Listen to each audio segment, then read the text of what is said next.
day, and it's pretty much proceeded that way. I have a meeting in the war room in a little while, situation room, as some people call it. So we're going to meet. We're going to see. We're in the midst of it's a terrible thing. I hate to see it. I hate to see all that death, so much death and destruction, but death primarily is what I hate to see. Does that mean you haven't made a decision yet on what to do? I have ideas as to what to do, but I haven't made a final. I like to make the final decision 1 second before it's due, you know, because things change. I mean, especially with war, things change with war. It can go from one extreme to the other. War is very bad. There was no reason for this to be a war. There was no reason for Russia, Ukraine.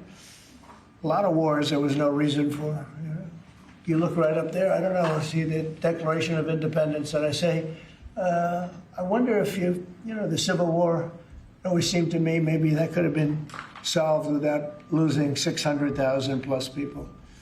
So a lot of, it's very sad to see. It's very sad to see what's happening.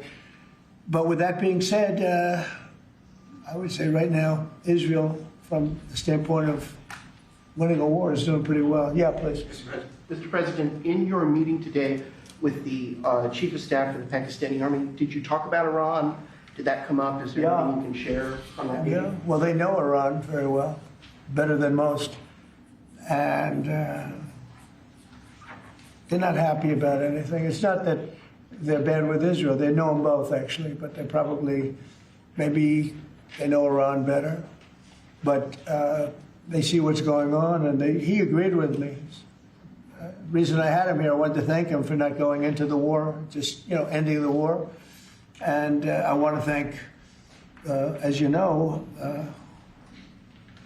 Prime Minister Modi just left, just a little while ago, just left. And we're working a trade deal with India. We're working a trade deal with Pakistan. And they were both here. But I was with Modi a few weeks ago. He was here, actually. But now we speak to him. And I'm so happy. There was a deal that two smart people, plus, they have people on their staff too, but two very smart people decided not to keep going with that war. That could have been a nuclear war. Those are two nuclear powers, big ones, big nuclear powers, and they decided not. So I was honored to meet him today. And if I can, Mr. Chief, sir, and for anyone who may want to answer, how has the travel bans from certain countries affected fans maybe coming in for the games, or is that not a consideration? Johnny, go ahead. Yeah, no, it's not a concern for us. For the games now in the Club World Cup, everything has been done in a very smooth way. We have an excellent collaboration, of course, with the president, but with the task force in particular. For next year, the World Cup, we have one more year to work, and the learnings that we have this year with the Club World Cup, which is historic. I say this to all the Americans because it's the first ever Club World Cup, and it's played in the United States of America. So the learnings we'll have for this will apply them next year. And they're largely sold out, so But I don't know. I don't think he's too worried about the travel ban. He doesn't know what the travel ban is, I don't think. Johnny, tell me what the travel ban is. He doesn't know what it is. He's largely sold out. Like tonight is totally. I have friends, they heard about this meeting. They said, can you give me tickets? I don't know if I can get tickets. He won't give them to me. We can speak. Maybe John will give them to me. Yeah, please. Mr. President, two questions, if I could. One about Iran and then one domestically. With Iran, what's your message to Americans, both here and abroad, who are not only concerned about the U.S. potentially getting involved in another conflict in the Middle East, but worry about the potential for retaliation here at home? Yeah. Well, I don't want to get involved either, but I've been saying for 20 years, maybe longer, that Iran cannot have a nuclear weapon. I've been saying it for a long time. And I think they were a few weeks away from having one. And they had to sign a document. I think they wish they signed it now. It was a fair deal. And now it's a harder thing to sign, It's a lot of water over the dam. But, it's very, I say it very simply.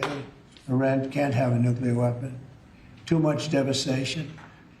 And they'd use it. I believe they'd use it. Others won't use it, but I believe they'd use it. So that's it. It's very simple as far as I'm concerned. They can't have a nuclear weapon. And then domestically, Missouri Senator Josh Hawley came out this week as the lead sponsor of a bill to raise the federal minimum wage to $15 an hour. It stands out because he's a Republican. There's still 20 states that have it at $7.25. Do you support the legislation or the idea? Well, I haven't seen it. I'd have to speak to Josh. He's a very good friend of mine. That's interesting that Josh did that. We have to think about that one. Some people agree with it, some people don't. You know, some people say it really turns away business. Restaurants close, and a lot of things happen. Other people agree. I'd have to speak to Josh. He's a good guy. Did you see the, For the Iran, the possibility of an Iran deal, is the destruction or the dismantling of the Fordow nuclear enrichment center, is that a prerequisite for a deal? Is that a red line for you?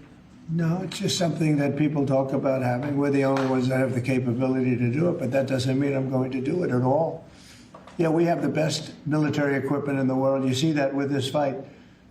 We have planes that are undetectable, flying around like, you know, nobody's able to see them stealth. You guys want to be stealthy tonight. You know, you can be stealth, you'll never lose, right?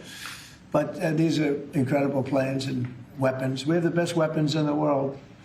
By far, nobody close, and I mean, certain countries take advantage of that. Israel has incredible weaponry, so we'll see what happens. I've been asked about it by everybody, but I haven't made a decision. Mr. President, you talked earlier today about having daily conversations with Prime Minister Netanyahu. Yeah.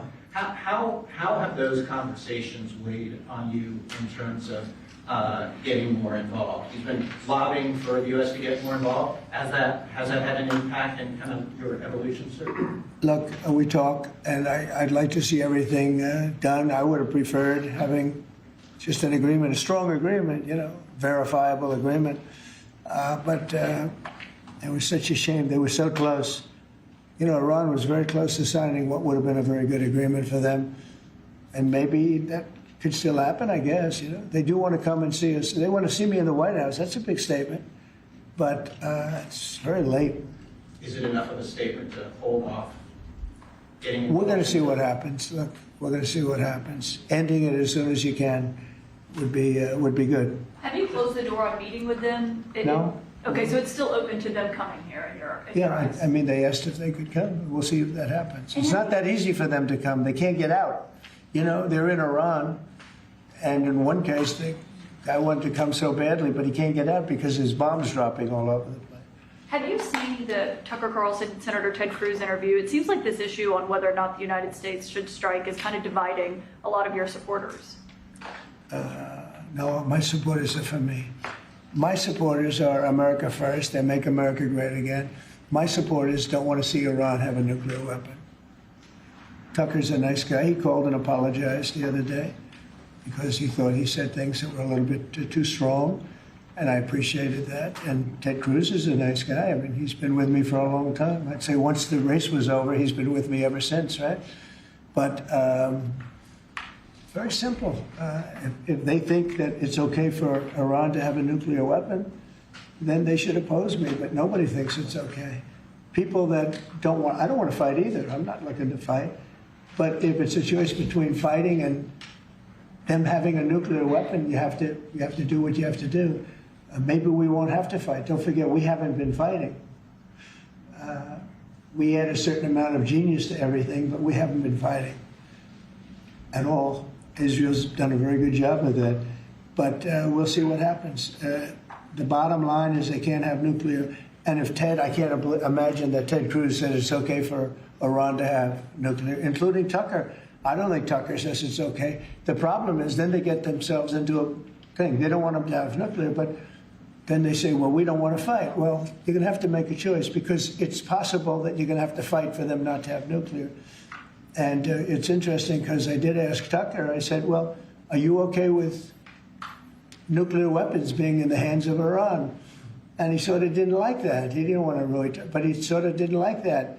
And I said, well, if it's okay with you, then you and I do have a difference. But it's really not okay with him. Therefore, you may have to fight. And maybe it'll end, and maybe it'll end very quickly. But there's no way that you can allow, whether you have to fight or not, you can allow Iran to have a nuclear weapon because the entire world will blow up. Not going to let that happen. Mr. President, on the southern you border- had a bit of a row with President Emmanuel Macron of France the other day, the G7 No, it sounded he's a like. nice guy. Look, he said I was going back home to make a ceasefire. Not a ceasefire. We're long beyond ceasefire. And I said, why do you say that? Why would you say ceasefire? It's a bad term to use. Because a ceasefire means like everything's going swimmingly, we'll take a little time off. It's not. We're not looking for a ceasefire. We're looking for a total, complete victory. Again, you know what the victory is. No nuclear weapon. Mr. President. So I thought it was a very badly worded statement by him, and obviously I let him know that. On the southern border, you've had record low numbers for the month of May, 95 apprehensions, 0 releases, compared to that of the previous administration exactly a year ago, more than 60,000 releases. What do you attribute that success to? I like you. Who are you with? Turning Point USA, sir. Well, they're very good. Turning Point. Charlie, very good. That's what I call a good question, fellas. 1 out of 10, John. 1 out of 10, but that's a really good question. No, we had record good numbers on the border. And people are coming in, but they have to come in legally. Like some of these guys behind me, they have to come in legally. And if they come in legally, we want them. They have to say they love America, they love our country. And if they can't say that, we don't want them. Thank you very much. Very nice. Thank you very much, everybody.